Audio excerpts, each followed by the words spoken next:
Hello everyone, welcome back to the next video. In this video I will show you how to stream responses from Genkit with NodeJS and Gemini. So yeah, let's get started. So I have already made few videos about Genkit, but in this video we'll see how to stream responses if it is a very big response. So first we will be using NodeJS, and you would require at least NodeJS version 20 plus. I already installed it. Then what we need to do is before that I'll just we will be using TypeScript for this. Okay, so what I will do is I'll just I have this workspace. I'll just create one folder. You can name it whatever you feel like. I'll just name it as first. Okay, and I'll just open it inside VS Code. Then I'll just cd to that folder in terminal as well, and then I can just run npm init-y. So let's just wait. So it has created the package.json for us.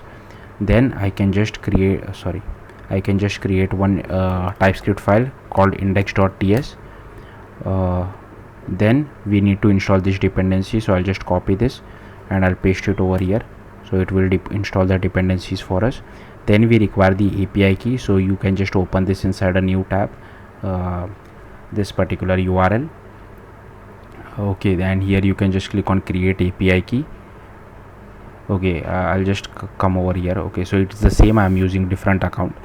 Okay, so I'll just create an API key. I'll just use this one and I'll click on create API key. And okay, so it has created the API key for me.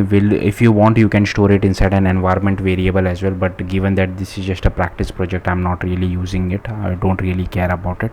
Okay, so inside TypeScript file we need to just copy this code, okay, and paste it over here, something like this. Now here we need to pass the API key. So here you can just pass something like this, but our API key is not stored inside an environment variable, so I can just remove it like this, and I can just copy it from over here and I'll paste it over here. Command V to do that. Now here you want to stream it, right? So they have a documentation for that as well. You can come over here, and here you can see this is the documentation for it. So they use something like this. Okay, so I'll just copy this, and here we just need to replace it over here. Okay, then to get the stream response you can use it like this, Control V. Now here instead of tell a story, you can just ask whatever question you feel like. So I will ask, who is Lake Bell? So she is an actress.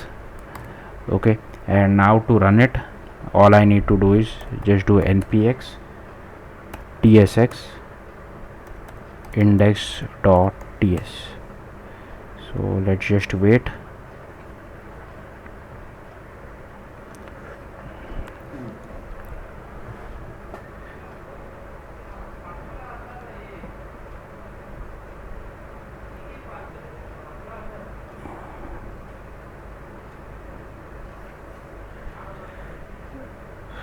So I think it is still trying to fetch the data, but here you can see now it is streaming. So it is not given it in one go. It has tried to stream. Now the responses was pretty small. I'm not sure if you were able to see it. I'll just run it one more time just so that you guys can see it. Here you can see it is trying to stream the response.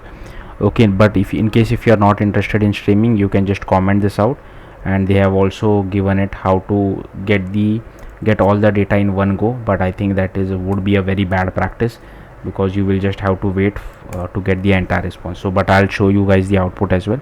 So here you can see I have run the command again, and here you can see I'm able to get all the data in just one go. So hopefully you got the point. Yeah, that's it. Thank you for watching. Bye.